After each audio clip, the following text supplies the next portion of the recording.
लोकसभा चुनाव का ऐलान कभी भी हो सकता है और जिस उत्साह, जिस जोश के साथ इंडिया गठबंधन का ऐलान हुआ था, लेकिन जब बात सीट शेयरिंग की आई, तो अभी तक मामला सुलझ नहीं पाया है।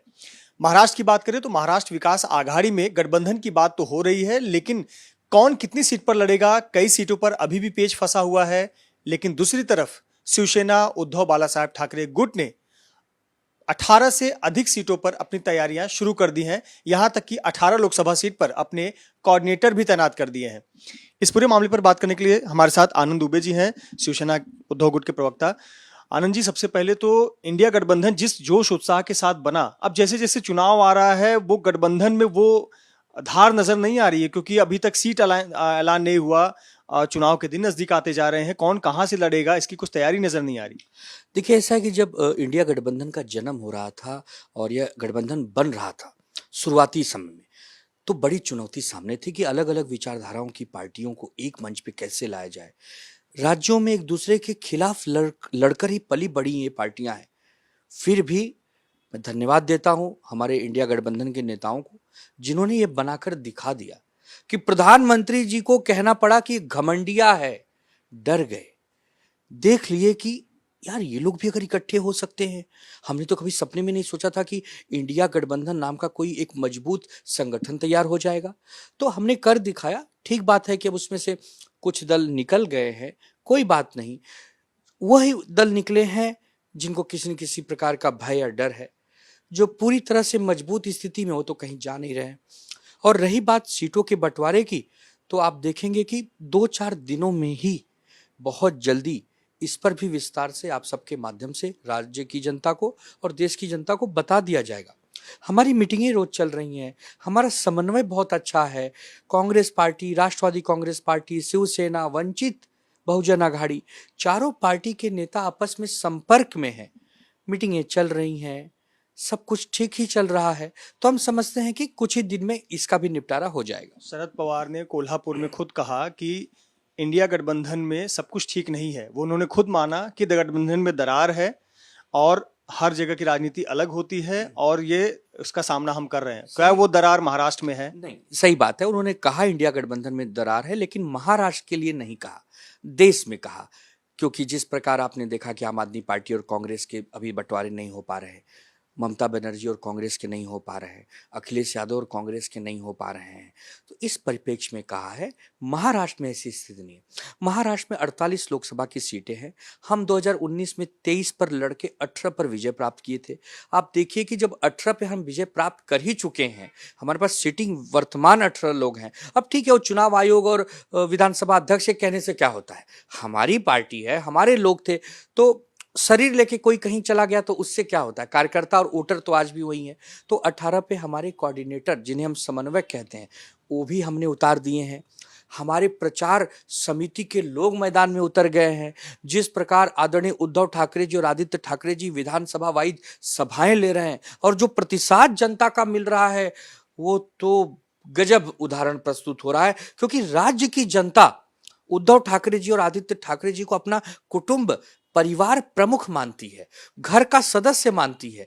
तो वो जब प्रचार करती, जब जनता किसी का प्रचार करती है, तो हम समझते हैं कि फिर वहां कोई लहर और उसका कोई सामना नहीं हो सकता। यहाँ आप कह रहे हैं कि प्रचार शुरू हो गया है उद्धव ठाकरे, आदित्य ठाकरे का। यहीं पर तो विवाद खड़ा हो रहा है कि अभी तक कांग्रेस ने ये तय नहीं किया कि वो कितने सीट पर लड़ेंगे।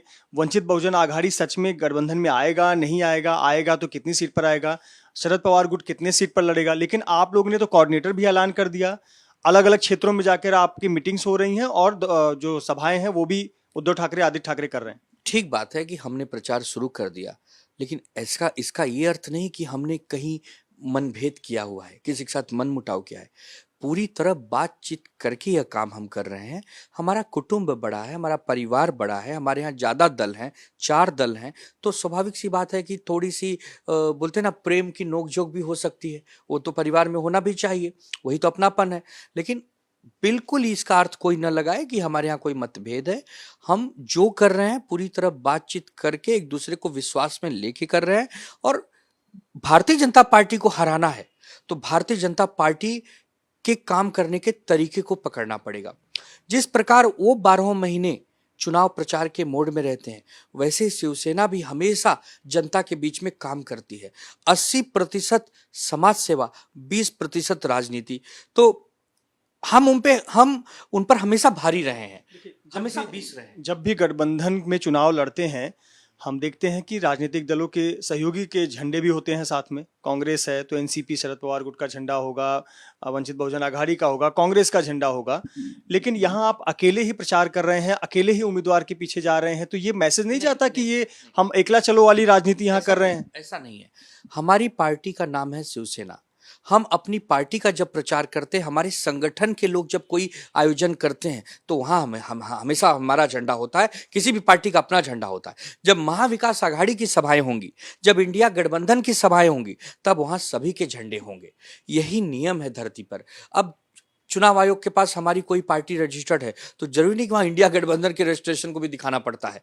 एक गठबंधन बना है, एक विचारधाराओं को लेकर, एक कॉमन मिनिमम प्रोग्राम को लेकर हम काम कर रहे हैं। पार्टियां अलग होती हैं, गठबंधन अलग होते हैं। जब जरूरत पड़ेगी तो हम सब एक साथ आ ही जाते हैं, लेकिन अपनी पार्टी का विस्तार करने का सबको अधिकार है, हमें भी है। अब जमीनी झगड़े की बात कर लेते हैं। मुंबई में लोकसभा की 6 सीटें हैं।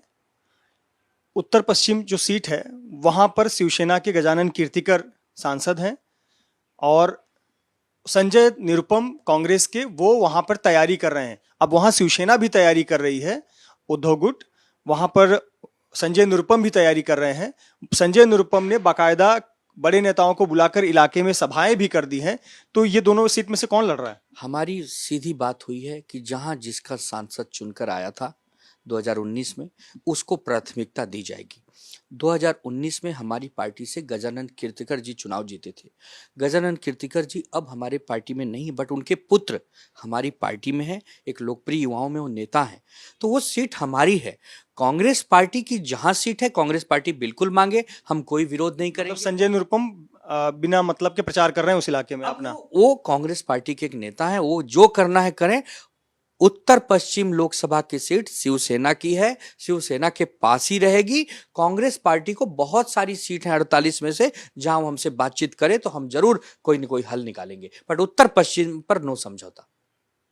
ये तो सीधे झगड़े की बात हो गई। आप अभी कह रहे थे कि हम साथ में हैं, साथ चुनाव लड़ेंगे, और आप सामने कर रहे हैं क्योंकि वहां कांग्रेस की दावेदारी है। संजय निरुपम वहां पूरी तैयारी कर रहे हैं, आपने खुद देखा सभाएं कर रहे हैं। नहीं, कोई बात नहीं ना, वो उनका व्यक्तिगत मामला होगा। कांग्रेस पार्टी ने अभी कोई अधिकृत उम्मीदवार उनको नहीं बनाया है। उत्तर पश्चिम की लोकसभा की सीट शिवसेना लड़ी थी, जीती थी, और शिवसेना ही लड़ेगी और शिवसेना ही जीतेगी। बहुत बहुत धन्यवाद हमसे बात करने के लिए। तो बस इस बातचीत से ही एक अंदाजा लग गया होगा कि किस प्रकार का पेंच फंसा हुआ है। गठबंधन जरूर साथ है, महाराष्ट्र विकास आघाड़ी, जिसमें शिवसेना उद्धव बाला साहेब ठाकरे गुट, एनसीपी शरद पवार गुट, वंचित बहुजन आघाड़ी को साथ में लेने की चर्चा है, और राष्ट्रीय पार्टी कांग्रेस। लेकिन जब बात सीट शेयरिंग की आ रही है, कुछ सीटों पर आ रही है, तो वहां पर निश्चित तौर पर पेंच फंसा हुआ है। और जब तक ये पेच फंसा हुआ है, तब तक स्थिति स्पष्ट नहीं होगी कि कौन सा दल कितने सीट पर चुनाव लड़ेगा और उम्मीदवार कौन होंगे। कैमरामैन गजानन बालापुरकर के साथ मृत्युंजय सिंह, एबीपी न्यूज, मुंबई।